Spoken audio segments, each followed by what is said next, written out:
Hello, and thank you for joining us this morning. My name is Dr. Kingori. I'll be your host for this Higher Education and Career Fair Expo organized by Daily Nation and NTV.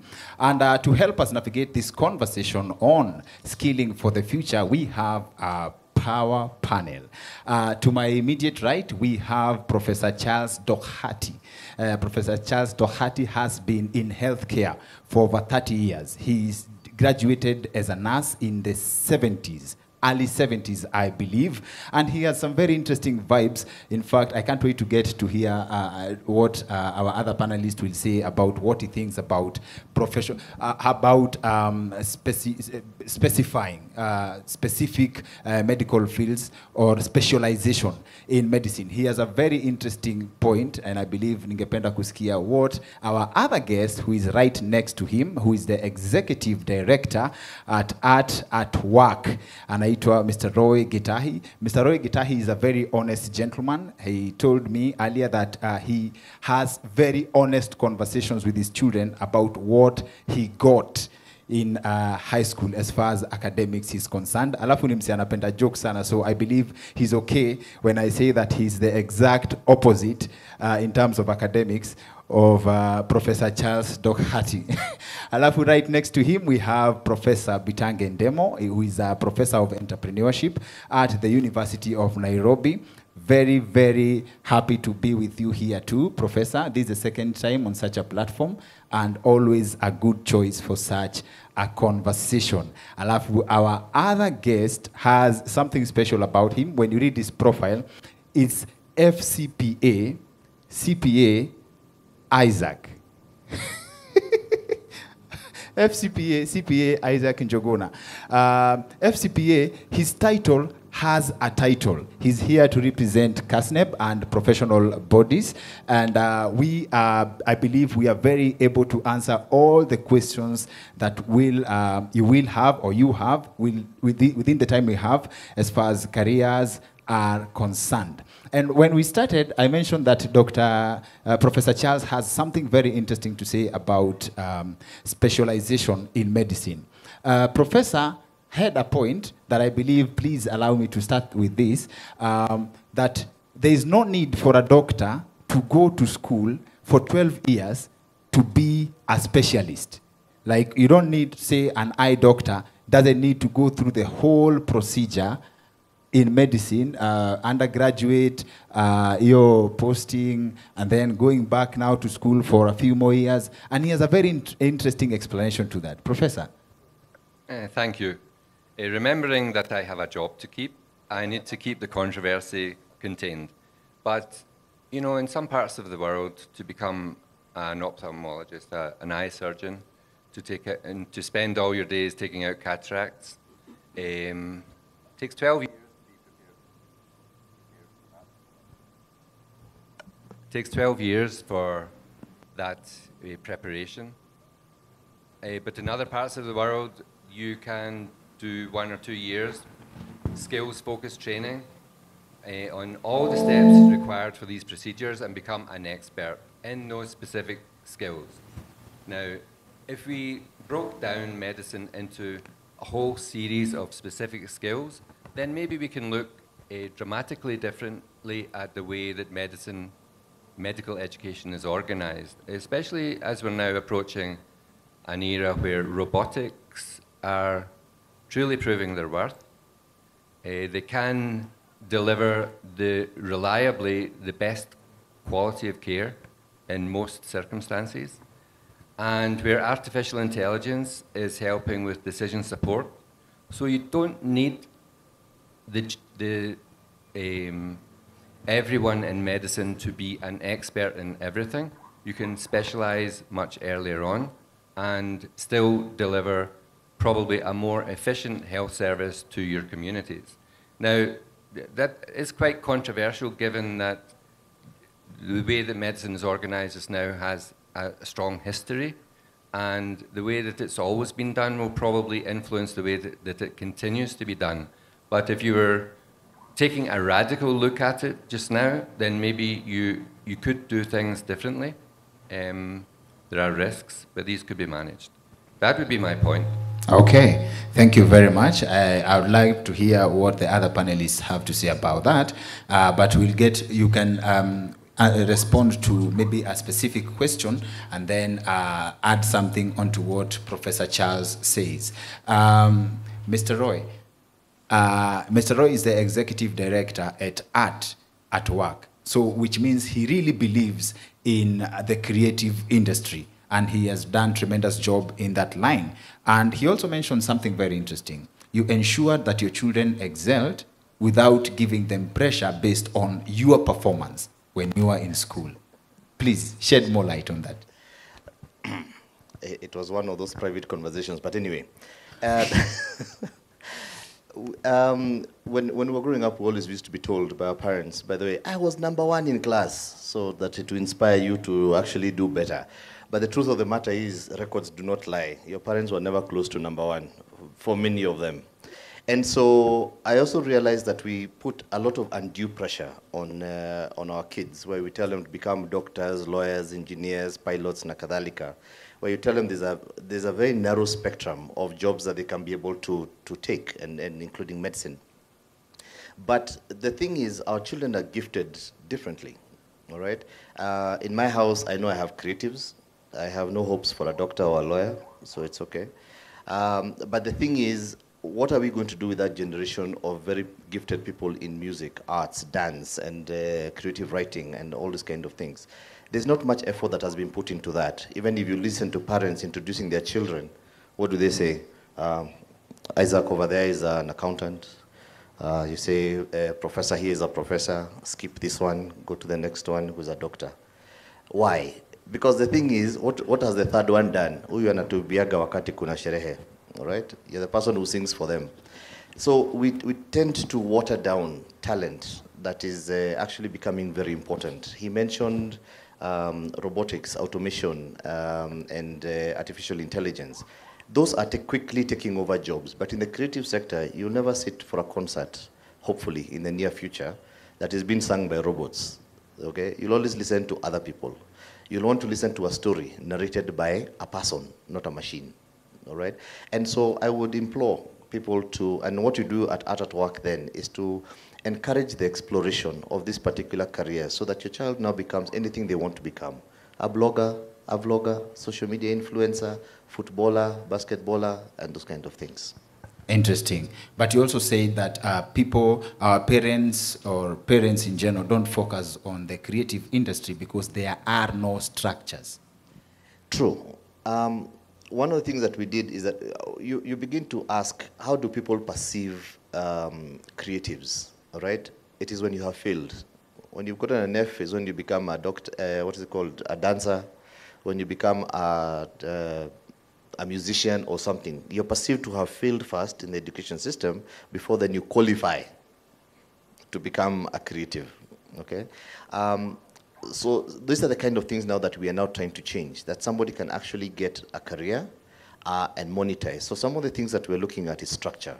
I ask sometimes, if a dancer or a comedian went to the bank and asked for a loan, what do you think the answer is? Hands up, most creative person. Yeah, who thinks they can be given a loan? Yeah, thank you. Nobody. But the thing is that is now changing, because now we have to sit down with the banks and now start speaking to them. We now have a partnership going on with Kenya Bankers Association where we're looking at products that now look at the creative sector, because musicians are making money, all right? We are seeing out there the Jay-Z's and you know, and other people, they are making money, all right? But if you go to these tents that have been set out for the universities, none of them is teaching you to become a musician. All of them are telling you doctor, they're telling you business, na kadhalika. We now need to start seeing that creativity, people want to listen to stories. We've been speaking with Professor here. Africans have never told their stories. And I always say, until the lion is able to tell its story, the hunter will always be glorified. Okay, sawa. You sound like you would be very understanding if your child showed up and told you they would want to be a magician. Now, Professor, karibu pia sana, and you are also an IT expert other than your passion in entrepreneurship. And as we discuss skilling for the future, how prepared do you think our market is for the future? Do we have to always face resistance before, say, technological change? You saw for example, how people react to market disruptions. When Uber was entering the market, the taxi hailing cabs, people resisted so much. How much preparation does the market get, or our population get, in terms of transitioning from one way of doing things to the next? Yeah, Daktari, thank you. I mean, I thank you seriously in the sense that we have these young people listening to us here. We are discussing education. What Roy was talking about, where Africans liked storytellers. What we lacked was commercializing storytelling. We need to get into that space and begin to commercialize so that these people can succeed. But the period we are in now, I will go back to around 1700 when the first industrial revolution came. We resisted getting into it. The second came, we resisted. We didn't come into industrialization. And that has had huge impact up to date. The third industrial revolution came in the 50s, 1950s. We were almost being left out. But somehow we adopted ICTs and the automation that Daktari is talking about. We are in the fourth industrial revolution. Whether you like it or not, it has already had a huge impact on us. The universities are continuously resisting to match demand and supply, to match demand and supply. We are supposed to be now training these brains on how to leverage ICTs, on STEM courses, even art, how we can marry technology and this in order for us to succeed. Now, those of you who have Google on here, you can check data analytic jobs in Kenya. There are thousands, but we don't have people to take up the jobs because we are busy teaching other courses. Instead, we should have done research to find out where are the jobs. Can we supply the labor that will do it? So we have a mismatch, what the industry wants and what we are preparing at the university. That is where resistance is. That is why I said thank you for bringing this, so that maybe universities can wake up and begin to prepare people for the next, for this industrial revolution, which we are not doing, which impacts on how the doctor works, because AI would help. AI would help in art. AI would help in finance. So we actually need to begin to understand the context in which we are living in and prepare ourselves for it. I will say more. I can see you are trying to get me to shut up. No. I believe FCPA Isaac, who is the examination director at CASNEB, would have something to say, because he represents professional bodies, would have something to say as far as your point on universities and schools preparing people for the job market. How much is being done to make sure that things don't remain the same? Okay. Yes, sir. Thank you very much, Doc, and my co-panelists. Good morning, everyone. It's a pleasure to be here.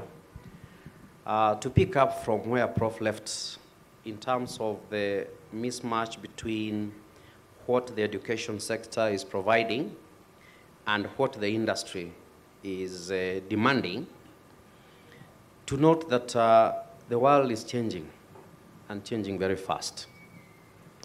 And some of the forces that my co-panelists have already brought out, particularly the issue of digital literacy.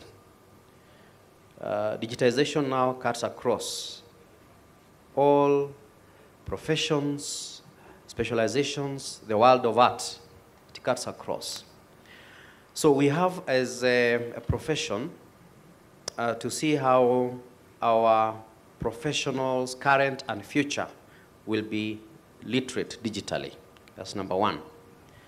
Number two, most of these technical jobs or other technical tasks that we have been doing as humans are actually being taken over. They're actually being taken over. So we are asking ourselves, if technology can do what we do with our hands, then what is our space? And our space now is to move from working with the hand to working with the mind. And I like the aspect of creativity and innovation. We have to bring the aspect of creativity and innovation in our professionals and our performers and artists. We have to bring the aspect of personal skills, because much as a machine can do these technical jobs, it cannot communicate the way a human communicates. So the role of communication will play a very, very significant factor in terms of preparing our professionals for the future.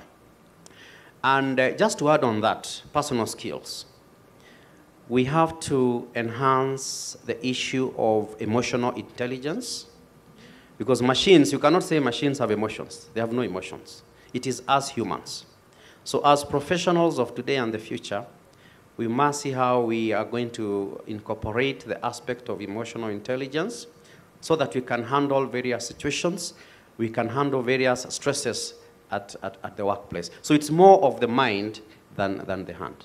Okay, and just if you could also respond to this, representing, as you represent professional bodies, most of the people in the job market, we have a situation whereby a majority, I can confidently say a majority of people in employment are not in the line of jobs that they studied for.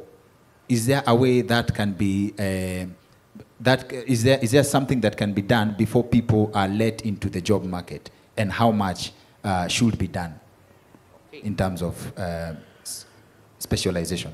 All right. I think the gap that has been there before is that various institutions, universities, professional examination bodies, they started by preparing the products and then selling these products to the market. And that has been a very major gap before. But in the world of today, you have to start with the market first before you develop a product. You go to the market, interact with the employers, interact with the industry, and get to know what do they need. From there then, you can develop the competence framework now to meet the competencies that the industry demands. So you start with the industry, get to know what they want, then come to develop the product, instead of developing the products as you have been doing in the past and then trying to sell them to the industry. Yeah. In a country, before Professor responds, in a country where the amount of time it will take to develop a product, the job market, that job in the market will be outdated. Yes. Actually, precisely what he has said. You can have, actually, I know so many young people become CPA, but they can't get employment because they need digital literacy.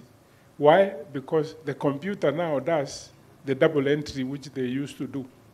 Now, they need that literacy in order to get all the financial data and analyze to see whether they can predict how can the company make profits. Previously, they used to give you, this is how we spent, this is the revenue, this is the profit. Now, that the computer can give you. What they're doing now is to see what is it that we can do so that the profit can be this way. That is data analytics. They have to analyze from different sources to be able to do that. So it doesn't mean that we have kicked them out of office. It means that in their profession now they would require that a course in data science would be added onto it, because they deal with the ethics and other things around there, so that this student is ready for the industry. Okay. We are not doing it. Okay. So, Professor Charles, I'll come to you. You've watched, many generations of nurses and healthcare students have gone through your hands.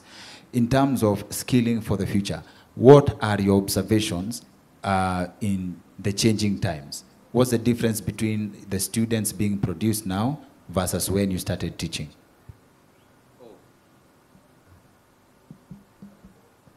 Hello? Yeah, it's working. That's going back a few years. That's going back to the 1970s when I studied as a nurse. And I studied in a very traditional environment, Glasgow Royal Infirmary. It was one of the nursing schools that Florence Nightingale formed. I didn't actually meet her, that was before my time, but it was very traditional. So you learned practice combined with theory. It wasn't all theoretical, and then you had somehow to think for yourself how to apply it. You learned both at the same time. And then we moved into the higher education sector, and there was much more emphasis on theory, academic writing, research, publication, all these things. And to a certain extent, there was a feeling, and there was some research done in the UK to show that nurses, newly graduated nurses, were not as competent as they were in the past. So we had to try and redress that balance by introducing practice into the classroom, and we introduced problem-based learning. So everything was taught around a scenario. So if a scenario involved a patient who had maybe abdominal pain, then you had to understand the anatomy of the abdomen, you had to understand what could cause that abdominal pain, and it then moved on to a much more student-centered way of learning. And through time, that has evolved and developed simulation as a practice, where you go into a simulation lab and you come across a simulated patient or a mannequin, which is basically a robot that you program to respond to inputs from the caregiver. And that is where we are now. So I just come from my center yesterday where we were demonstrating a new mannequin. It's a female, her name's Victoria, and she gives birth. She can talk to you, she can move her eyes towards you when you speak to her. She has contractions, she dilates, the baby is born, breech, head first, whatever. You can do a C-section, you can introduce complications. So that's the way the students are learning now. They go into a scenario, they know the theory, and they have to use that theory and apply it to practice, solve a practical solution. They're videoed, and after the session, they're then debriefed using the video so they can see their own performance and judge it for strengths and weaknesses. And this, going back to my earlier comments about robotics and artificial intelligence and so on, we're introducing technology into undergraduate education in a way that prepares them for technology in practice. And we've even gone to the step of being able to use hybrid virtual reality headsets where you can look at the mannequin, and as well as seeing the plastic and the baby on the outside, you can actually see what's happening inside. So you can then understand how it is that babies can get stuck in the birth canal, their shoulder can get lodged, and things. So that type of education is actually going to produce someone who's able to step from a theoretical university preparation into a practice scenario and our situation and in the workplace and be able to manage that competently. Okay. So that's what we're doing right now. That's the change I see. Okay. Before we get to Professor, Mr. Gitahi, if you could respond to, if you see the level of training that goes into, say, a healthcare professional, don't you think that that would explain why the creative industry does not get that much respect? When you're talking about careers, yes. If your child gets the grades to become a doctor, an yes. engineer, a pilot, yes. well, doctor and engineer, let's talk about those two. Parents are willing to sell land, mortgage their houses, and those kind of things. Yes. But the day you say you want to become a DJ, even a tray of eggs will not be sold. All right? So the thing is, what you need to remember is that your parents are the first investors in any career path. And if investments are not being made in the arts, then you're not going to succeed. That thinking and that attitude continues even when you go to a bank or a financial institution, where the seriousness of somebody who goes in as a professional is different from when you go in as a very successful comedian, whether you go in as somebody else. I was just talking about media houses. Media houses employ creatives, all of them, all right? The guys who are doing the cameras, the guys who do the lights, the guys who do the sound, presenters such as yourself, comedians, nakadhalika, all the guys are employed by media houses. But the thing is, when you go to a bank, the only reason why you get a facility is because you work for Nation Media. All right? There's a payslip that comes from a reputable organization. But the day you leave Nation Media, you join the rest of us. All right? Where you're seen as nini gine unafanya, what is the more serious job that you have. So there's a legitimacy that is given by working for an institution such as this, which we do not see out there, which is what it is now that we're trying to develop. I see what they're doing with the IT. I used to be in IT, and that's how I know my good friend, Professor Ndemo. And the thing is, there's a time when, I think a while back, that was still in 2009, where a product where we were selling, there was an operation that was actually done between New York and London. So the thing is, there's a doctor in New York, there's a guy who's on an operating table in London, and there's a robot that is actually operating on the guy. I have seen the advanced version of that where they operate on a grapefruit. They remove the skin of a grape, and this guy is away, he's not there, all right? And he does sutures and stitching on the same grape, which means now you can have an operation done at the Aga Khan by a guy who's not even here. All right? Now they were looking at what are the jobs now that are going to be there. There's going to be a robotic medical attendant who's going to be there, a nurse, and doctors here will be on standby in case there's a power blackout, KPLC, nakadhalika. Okay. So there are very many changes. Now in the arts, we are way behind that process, but we're using the technologies that he's talking about, like VR. We are talking about technologies that Mr. Ndemo here helped develop of cloud storage, content. How is content being done? How is it being distributed? How is it being monetized? And all this is being done through technology. Now, those skills are actually needed. Okay. Yeah. Yeah. So Professor wanted to, I believe you can respond to both.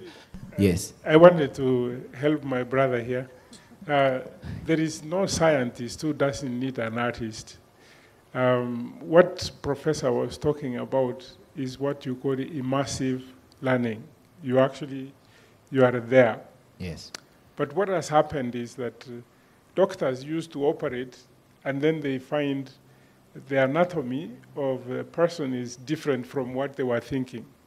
So what has happened is that they would take the scans, and an artist would actually give you an impression of the heart, of my heart, not the general heart. You look at it, then you know how to navigate. So there is no accident now like it used to be. So the artists have their place where the doctor would come. This is where you collaborate to provide a solution. So we need to incorporate the artists into the creative process of anything that we are doing, be it medicine, be it whatever. But we are getting there very slowly and not the faster way. That's why we are transitioning our education system to competence-based curriculum. This is going to be precisely what he's talking about if we get enough resources to invest so that the kids can go through immersive learning. One small example. Yes. When we started, there was no technology. So the teacher used to draw an apple and a positive sign inside and tells you this is the heart. This is the left ventricle. We used to sing. That was stupid. Today, you actually see the blood moving from one chamber to the other, you understand that it is the heart that is pumping blood. Okay. And how it's oxygenated. Yes. That is a collaboration between doctors, artists, and everybody to create that. Yes. I hope your teacher is not watching. But then, did people stop worrying about being replaced by technology before we move to CPA, No. FCPA? Technology, this is what he said. Technology would never replace human beings. Yeah? This is what he was talking about, emotional intelligence. That is what you call natural intelligence. What we are saying is artificial intelligence to augment our decision making and be better. Okay. It is not natural intelligence where emotions come in. Even the person he was talking about, that person has no emotions. Okay. You would not teach something how to be emotional. Yes. We need to have that. It's almost even 100 years. Okay. We cannot get to that level of a human being. Okay. Sawa sawa. FCPA Isaac, if you could kindly guide us on how important is the question of why someone chooses X career? Should the money question be, as in, do we choose careers to survive? Do we choose careers to earn a living? Do we choose careers to create wealth? How important is that question? Thank you. You note that you spend about 20 years in the learning process, and you spend about 40 years in whatever career you choose. And that could be almost 2/3 of your life. You'll spend it in your career. So as you choose your career, you must choose something that is interesting to you. You are not choosing it because you'll get money, because you can get money, but money does not generate into happiness. This is something that you'll be doing on a day-to-day basis. So it is something that, first of all, gives you satisfaction, that inner satisfaction. And then number two, it is something that you have the ability to do. You must have some ability. If it is in the art, you must have a talent. Okay? You cannot just become an artist if you don't have talent. So it is not driven by money. It is not driven by wealth. It is driven by the need to give you that inner satisfaction. Because as you have said, you'll spend 2/3 of your life in your career. And as long as you have passion, passion drives success. So if you choose something and you have passion for it, you'll work for it. And that should be able to drive that success that you're talking about. Yeah. Okay. Yes, please. I'd like to come back in the comment about the emotion in relation to robotics and simulators and so on. I think every one of us has read a book and we've cried or laughed at reading that book.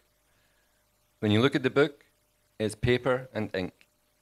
When you look at a mannequin, it's plastic. But you can still create an environment, a scenario that engages you emotionally in the outcome of the care that you provide to that mannequin. I know it's a little bit abstract, but it is possible. And this is where the art in education comes into a scientific field like clinical simulation. It's in the design of the interaction. It's the design of the scenario to achieve those holistic outcomes that you want. It's not just someone who's technically gifted that you want at the end of the day. It's someone who can communicate, who can feel, who can empathize with the patients, and that can be built into scenarios with a little bit of artistry. Okay. Thank you very much. Yes? I'm all for training using robots and the particular one. But I usually find that when you train someone in surgery of an individual, there are other things that come into play that then begin to affect your ability to perform. For example, a smell. All right? There's a smell that comes from blood. I don't know whether I'm the only one who detects that one. or when you begin to realize that this bleeding is actually going to lead to the death of an individual. But when it's a dummy that is going to die, you're like, you can press reset and start again. With humans, you do not have the luxury to be able to do that. And I find that how people, I have a doctor friend, a family friend of ours, who decided not to go for surgery because, who doesn't eat Blue Band, margarine. Because apparently when the cadaver was opened and a piece of fat fell on his shoe, it looked like Blue Band. So he doesn't eat Blue Band anymore, all right? So those kind of things begin to affect the performance of an individual. So as much as you try to replicate real life interactions with a person, there's a level you will never get to. There are things that scar you from a relationship that you have had. But there's something else that you will find from a piece of a robot or a piece of machinery that will never get to that particular point. So while I appreciate that it is being used for that, I think it also needs to blend with some of the things that are there. Okay. A second point to just quickly to say what he spoke about in terms of education. The reason why our parents don't pursue arts for us is because there's no Kenyan parent, no parent in Africa who will pay for a course that doesn't have certification at the end of it all. All right? And so you find that there are very many courses, there are so many practices in arts and sports that do not have certification. And some of the things now that we're trying to do with the National Industrial Training Authority is how do we identify competencies in arts and sports? How do we assess those competencies? How do we test those competencies so that we can be able to certify those competencies? Then we bring in the government again and ask, if these certificates were to be put into the Public Service Commission, in what job groups would they fall into? Because a job group has got a salary scale, all right? Now in the village, that does a lot, actually does that for psychology of people where I know that I can study to become a model. I want to become a model, so there's a course I can go through. There's a certificate process that I can undergo, get a certificate, and get a job group that pays this amount of money. That then begins to enhance. It enhances the acceptance of arts and sports as alternative career paths. But until those structures are done, then it will be quite difficult. But we are well on the way to do it. Okay. And Professor Doc Hattie, you mentioned something earlier that as far as training is concerned, there are some adjustments that will be of great impact to the job market. For example, better training of nurses would mean less doctors. Needs must, and in some parts of the world where there are few doctors, nurses can be trained to a higher level than you would ordinarily expect, advanced nursing practice and so on, specialized nursing, so that they have skills that they are able to take the place of medics who may be scarce in the environment. If you look at the UK, you would think that the UK has a fantastic number of doctors and nurses, we don't need to worry, but there is a relative scarcity of doctors, and nurses step up and take the position of doctors in certain situations. Like my wife was a rheumatology and nursing specialist, and she had her own clinic. She took bloods, she ordered tests, she diagnosed, and if there was a backup of the consultant for her actions, but mostly 9 times out of 10 when she saw a patient, she could diagnose and move that patient's condition forward. Now these are chronic illnesses, largely, but in the past, her job would have been done by a doctor. Okay, and I believe, Professor, I would be interested to hear, and I believe our viewers too would be interested to hear, a nurse being able to perform duties that are probably meant for a doctor means there is a certain attitude people deal with in terms of careers, or a doctor is more senior than a nurse. We put more importance, more emphasis on something that looks bigger than the other. What can be done to change people's attitude towards careers? Because I hold the opinion that no career is more important than the other.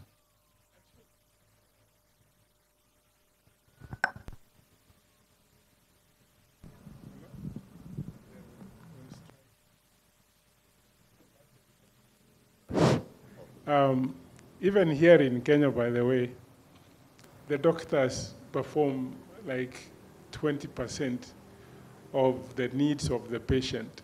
It is the nurses who do most of the work in the ward. And when something gets complicated is when they call on the doctor. We even have, in the area of delivery, we even have midwives who are doing the work perfectly well and with very less deaths in far-flung areas in northern Kenya. They have been given technology, handheld scanners to see whether the baby is lying in a proper position, and they actually do the work. It's just that we have not talked loudly, like he has said. If you go now and talk to a hospital, 90%, 80% of the work is done by the nurses. And sometimes the nurses correct the doctors. Yeah, wow. Don't give this and stuff like that. So okay. Don't underrate the job of a nurse. Interesting that it's the doctors who go on strike more than the nurses. FCPA Isaac, when we come to careers and paths that people have chosen, we have to accept that some jobs will be obsolete as we get into the future. If someone is in a career path, say you've worked for 20 years and you don't see the path you chose being there in the next 5 years, how should such a person respond? As we say, the change is dynamic, and there is no career where you can say that it will remain static. Now, as you look forward and you look ahead, definitely one of the greatest impacts on various professions, as we started by saying, is technology. And yes, there are some jobs that may not survive technology. But there are some jobs that can integrate with technology and create greater value. For instance, in accounting, for instance, if I could use accountancy as an example. Accountancy is impacted by technology. But accountancy is rejuvenating itself to work with technology to create better value for the client. How? Because technology will give you data, will generate data. Previously, accountants used to generate that data, okay? But now, you use that data for analytics and decision making, because technology will not make decisions for you. It can provide some parameters for decision making, but ultimately, it does not have that intelligence. So you rejuvenate, you be adaptive to change. And there's nothing that says that you must remain in one profession forever. Yeah. Yes, yeah. Okay. Yeah. Sawa, Professor would like to say one thing before we go to a general response, because from this whole conversation, every career, we arrive at one point. We all meet at one point. Money. Sindio? Sindio? Yote ni pesa. Sindio? At the end of the day, we are all circling and we'll all arrive at one common point. Money. Before we discuss money and careers. Yes, I was saying that sometimes we are very negative. Yes. We talk about the jobs that are lost, but we don't talk about jobs that have been created. Yes. By the same technology. Yes. Just a few years ago, yes, there was nothing called influencer economy. Yes. The influencer economy today, yes, spearheaded by artists, is a $500 billion industry. That's okay. like 10 times the GDP of Kenya. Yes. We need to emphasize this, that if you are born with a talent to influence people, you can begin to influence people even before you finish college. Yes. Because in the US, for example, they are not emphasizing your papers. They want to know to work with somebody who can work. Yes. in this country, I know some young people who are very good coders, but they're not hired because they don't have a degree. They go to other countries, or they actually work online for other countries without ever showing the papers. So our mindset on the papers is undermining our success, which can be, yeah. Okay. Mr. Gitahi, please, how has wealth changed nowadays? For example, in the former generations, in the past, people will talk about land. That's how you measure wealth. Have we gotten to a place where intellectual property can be accepted to identify the net worth of an individual? Sina shamba, I don't have a piece of land, but I have this amount of money coming in terms of royalties, etc. Have we gotten to that point where we accept? Yes. We're getting to that point. Okay. And the very interesting thing that this administration did was to come up with what is called the Movable Property Security Rights Act of 2017. What that simply means is that that law recognizes what are called intangible assets as collateral for loans, which means you don't have to have land, you don't have to have a building, you don't have to have a logbook, you don't have to have rental income that is coming in for a bank to actually say that you're a secure lend. We now have what is called intellectual property, which is basically your idea. Once you've taken your idea, then people can be able to attribute that idea to you, then it means that it belongs to you. It's a property, it's just like land. With this particular act, we are now working with Kenya Bankers Association to now see what would be the process of how do you evaluate an idea? How do you evaluate music rights? And there are processes that are done for the same. Look at art, for example. In art auctions, I think it was USB, the bank, that last year they had 64 billion shillings worth of sales in terms of the art market globally, right? How come we're not seeing that money here in Kenya, yet we've got artists who are there? Art has now become a store of value, all right? But to protect that store of value, you need a structure of how do you protect it in terms of insurance. Insurance products have not caught up with that. If somebody becomes a collector and it gets capital gains, how do you then sell it? Markets have to be created for the same. So there's a whole process that needs to go through for us to be able to recognize the value in IP, in art, in music rights, but it is actually being done right now in collaboration with government, the financial institutions, and of course, Art at Work. So if people are looking for money, as a professor here has said, there are very many ways to make money that were not traditional, all right? If you think about doctors, lawyers, engineers, and pilots, I say our parents fell into the mistake of mimicking what they saw. And I'll give you an example of a village where you have a bar. The first guy who opens a bar, people look at him with a bit of disdain. What is this guy doing?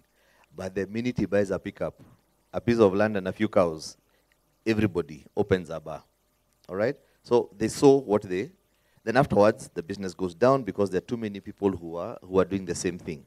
Then one guy opens a butchery. Everyone looks at him like, what is this guy doing? The minute he buys a pickup, a piece of land, and then they follow. So that's what we've been doing with medicine, with law. I was a bit disappointed to see lawyers are not paid as much. In fact, there are creatives who are earning more than lawyers today. Influencers are earning more. Musicians are earning more. All right? But the thing is, because we've not accepted those as alternative career paths, we will not allow our children to pursue those particular courses. So this is a message even to parents, that you now need to sit down and research and ask yourself, what will your child do that will secure the future that you desire for them to have? All right? So those are the kind of things we're looking at. Okay, when you say we have influencers earning more than lawyers, it brings us to the point of money does have an influence as to which career path someone chooses. Of course. That one is given. Yeah. Oh, you want to be an influencer now? So the truth of the matter is, yes, there is no career that is considered because of love. That is considered? Because of love. Yes. Because we'd be doing what we love, not what earns us money. Okay. All right? Yes. We pursue that because we've got bills to pay, and we have also been taught that careers are the ones that actually give you income to be able to offset the bills and give you the life that you have. Yes. And that's why we go back to what we spoke with FCPA Isaac. Yes. Where people study for certain courses, but they never practice. They never end up in that particular place. We now have lawyers who ended up being musicians and are doing better than that. An example, June Gashui, for example. Yes. IP lawyer, musician, and now a radio presenter on Capitol. Okay. She's a creative. Yes. But the thing is law doing what it is that these other spaces are doing for her? Okay. Maybe, maybe not. But other people are pursuing, you're now seeing people moving into their passion kind of careers because, yes, they're passionate about it, but they can now see that there's money being earned in those particular fields and spaces. Okay. Professor, what is the cost of choosing a career path based on how much money you hope to make? In this case, you choose healthcare because you feel doctors or nurses make more money. What is the cost in terms of the quality of the person produced in the end? A difficult question. My view on all of this is that people are paid according to supply and demand, and in healthcare, there is always demand for the best scientists, the best nurses, the best doctors in the field. And as long as there's that demand and there's the growth of non-communicable diseases, diseases of affluence, you'll always have to pay much more than maybe you would like to for good doctors and good nurses. And I think that's always going to be the driver and it may be a magnet for people to enter those professions. But it's not to say that you cannot train to be caring, you cannot train to be competent in healthcare. You can. And so whether people come in for looking at a career that is highly regarded and pays well, you can still train them into being very good doctors and very good nurses at the end of the day. So I know there is a link between money and caring and practice, but I don't think it's necessarily the only driver for medicine and healthcare. I think there are other ways people come into the professions. Okay. So I believe this next one goes to Professor Bitangendemo and FCPA Isaac. We always talk of our economy lagging behind because we focus so much on creating employees rather than employers. Professor, you are passionate about entrepreneurship. What is the space for entrepreneurship in this country? And then FCPA can respond to will that affect, if we focused on creating employers rather than employees, how does that affect professionals, training of professionals? Thank you. Okay, I think they can hear. It's a good question in the sense that for many years, we have invested in very poor investments. But people you call entrepreneurs are the people who hunt for problems and provide solutions. If you look at the young people who have been doing ICT innovations by solving serious problems, they get money, they make money. But those who see what Daktari is doing and they replicate, they end up killing themselves because there is no money you make. So we want to transition our entrepreneurship in this country to where we solve problems. For example, we are in a crisis as we sit here today that in the next 4 or 5 months, there is not going to be food at all because of the war, because of climate change in China, in India. We are going to have a serious problem in food. So we need to rush and grow food. This is where data is helping us now to understand what would be the needs of people, and we provide those needs. But right now, we are not doing the same. Our fathers spent a lot of money building shops in the villages. which are dead assets all over. We have almost 1 trillion in terms of dead assets, the dukas we have at home. But when they were building, it was a big thing. Anybody who had a shop got the most beautiful woman because he has an asset which can be seen. We need to move from that space and begin to hunt for opportunities, which when you exploit, it gives you a lot of money, and that's what we call entrepreneurship. Okay. Asante sana. Entrepreneurship, from that definition, makes it sound like prophets of doom. FCPA Isaac, how does if we focused on creating entrepreneurs, not employers, how does that affect the production of professionals? And is there a space for training of entrepreneurs? Is it true that there is no focus in creating employers? We focus so much on creating employees. If you look at the world of work and practice today, a significant number of professionals are actually employers with small and big consultancy firms. So it's not just a matter of being employed. So as professional examination bodies, we must create that mentality that you are not just being trained to be employed, but also you can go out there and start your own practice and actually employ people. We have very many practitioners, maybe even lawyers who are practicing. We have artists who are offering consultancies and trainings. We have accountants who have opened practicing firms, and in their own right, they're employers. So how do we do that? How do we make sure that you're not just being trained to be employed? The issue of entrepreneurship comes in. So most of the professional programs today include an aspect of entrepreneurship. And I was being told the other day is that an entrepreneur is not a businessman. That an entrepreneur can actually generate and manage. All of us call ourselves businessmen, but you're not entrepreneurs. There's a lot that goes into it. So every professional program has to incorporate those aspects of entrepreneurship. And number two, it has to incorporate the aspects of people skills. Because if you are an employer, you must be a leader, okay? So you must make sure that the profession actually prepares you to be a leader. As an employer, you're going to be a team player. You must inculcate the aspects of team spirit. So it's not just about technical. Otherwise, we'll be taking you to the job.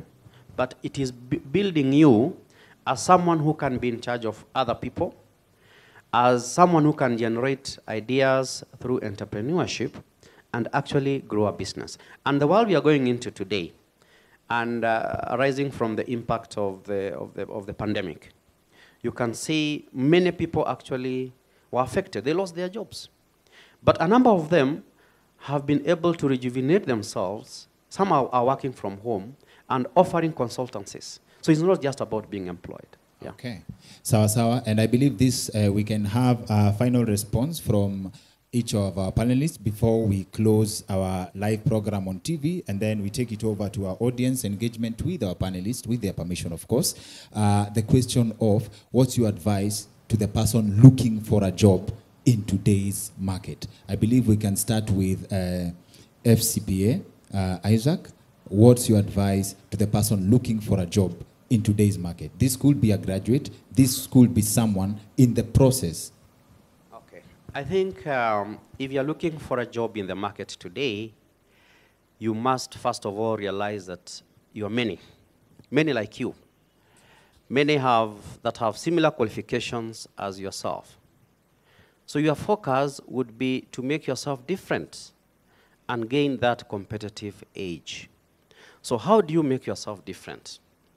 You do not necessarily have to look at the line of training and qualifications that you hold. You must look at what other qualifications can give you that value addition.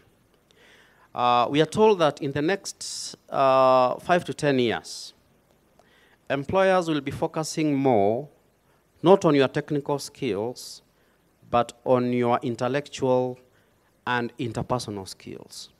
Because most of these technical skills, machines can be able to do that. Technology can be able to do that.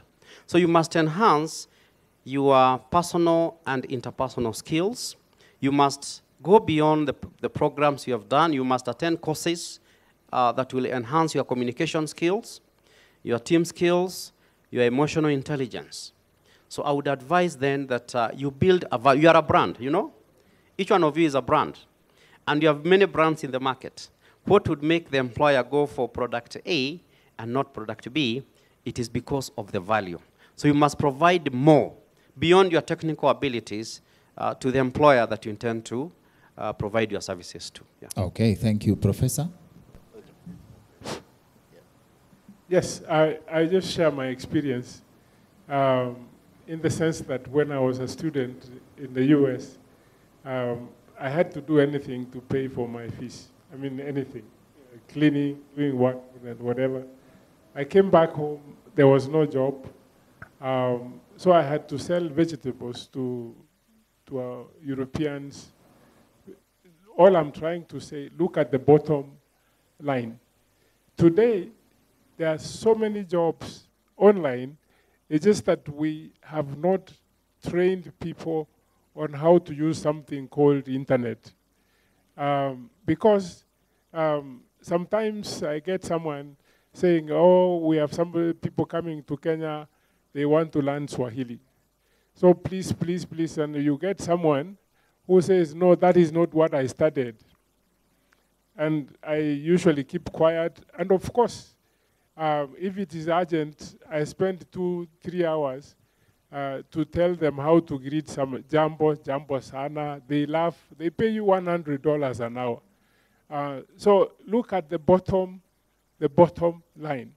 There is a lot of jobs online. If some of them you don't have the right qualifications, this is what my brother said here. Find out. There's a place called YouTube. It has everything that you want. If you want to know data analytics, is there. If you want to know this, whatever. The class I was teaching last semester, I gave them a practical assignment. Go into YouTube and make a product. So I had them in 5 groups. One group went to Pinterest and made something called a hoodie. So I put it on my social media. They are now busy planning to open a business because they sold so many of those hoodies. Wow. Some made banana bread from YouTube. You can't say that I am a man, I cannot make banana bread. That is nonsense. Get the money and you will find every woman you want to take for a movie. Thank you. It's interesting how much women influence career decisions. And in defense of the young people, the greatest challenge getting to the internet is a software called bundles. Mr. Gitahi. Okay. We have a dilemma. Because never in the history of the world have we had so many opportunities and so few opportunities. We have unemployment at the height of information being available to each and every one of us. Like Professor Ndemo here has mentioned, that YouTube is your friend. The thing is, many of us have got talents that you're sitting on at home. People call you funny. People say that you can be able to create things out of nothing. And if you look at some of these videos, it's not that they're the best, all right? But the fact that they are trying to do something, you will actually get somebody who will watch, take an interest, follow, advise you on what to do next. At this particular stage, you need to be very, very dynamic. You can't be headstrong that you are going to be a doctor, a lawyer, an engineer, a pilot, or whatever. You can't be.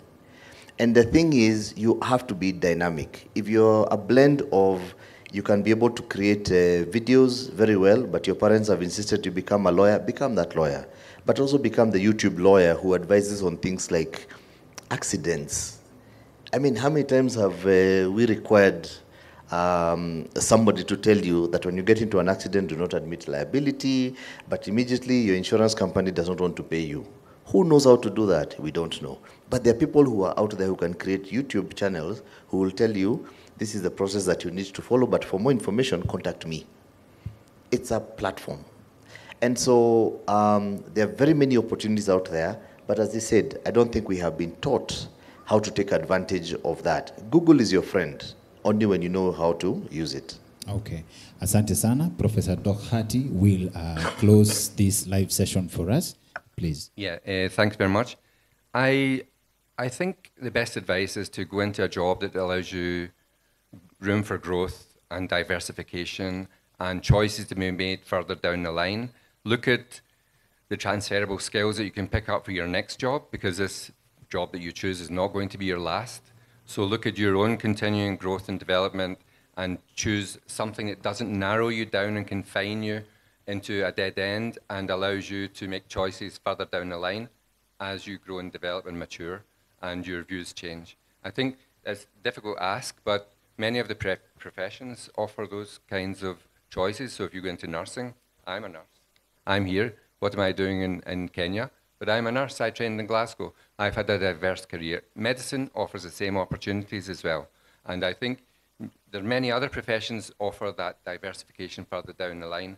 And I just think, yeah, your next job's not going to be your last. And think of how you're going to use it to prepare for your next one. Okay, thank you very much. Very many thanks on behalf of NTV and our viewers to our panelists for the invaluable information you've provided for us or to us in this session. I believe you have learned something. Sindio? Asante sana, and we wish you a success in your different areas of practice, and I believe our people are also happy with the information you've shared and will go a long way impacting the lives of people out there. Asanteni sana. And we come to the end of our live panel discussion on NTV. Remember, this is the Higher Education Career Fair, Higher Education Expo and Career Fair organized by Daily Nation and the Business Daily. We are at the Nyayo Stadium. We have different exhibition from different partners in different institutions of higher learning. So kama uko karibu, if you are anywhere around Nyayo Stadium and you can make your way here, we are here today and tomorrow. Please make time and come through. This could be a life-changing experience for you. Over to you. Asante sana. Make sure you make a point of attending or visiting us. I've been your host and moderator, Dr. Kingori. Asanteni sana.